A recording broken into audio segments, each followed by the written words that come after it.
জুলাই আগস্টের মানবতাবিরোধী অপরাধের মামলায় শেখ হাসিনা সহ ৩ আসামির বিরুদ্ধে সাক্ষ্য দিয়েছেন দৈনিক আমার দেশ পত্রিকার সম্পাদক মাহমুদুর রহমান।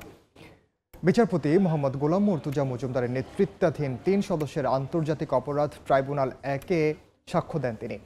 গত ৩রা আগস্ট শুরু হয়ে সবশেষ ৯ সেপ্টেম্বর পর্যন্ত ১৪ দিনে জুলাই আন্দোলনে শহীদ পরিবারের সদস্য, আহত, চিকিৎসক সহ ৪৫ জন মামলায় সাক্ষ্য দিয়েছেন। এদিকে বিচারপতি নজরুল ইসলাম চৌধুরীর নেতৃত্বে ৩ সদস্যের আন্তর্জাতিক অপরাধ ট্রাইব্যুনাল ২-এ আশুলিয়ায় ৫ মরদেহের সঙ্গে জীবিত একজনকে পোড়ানো সহ ৭ জনকে হত্যা মামলায় প্রথম দিনের সাক্ষ্য গ্রহণ হয়েছে। এই মামলার ১৬ আসামির মধ্যে গ্রেফতার ৮ আসামিকে ট্রাইব্যুনালে হাজির করা হয়। চিফ প্রসিকিউটর জানিয়েছেন, শেখ হাসিনার মামলায় আরও ২-১ জনের সাক্ষ্য নেওয়া বাকি।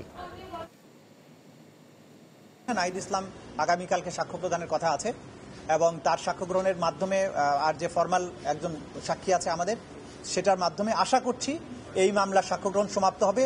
আমরা মনে করি যে এই মামলায় প্রমাণের জন্য যথেষ্ট এভিডেন্স ইতিমধ্যে আদালতে আমরা উপস্থাপন করতে সক্ষম হয়েছি, সুতরাং আর কোনো সাক্ষ্য তেমন বেশি প্রয়োজন নেই।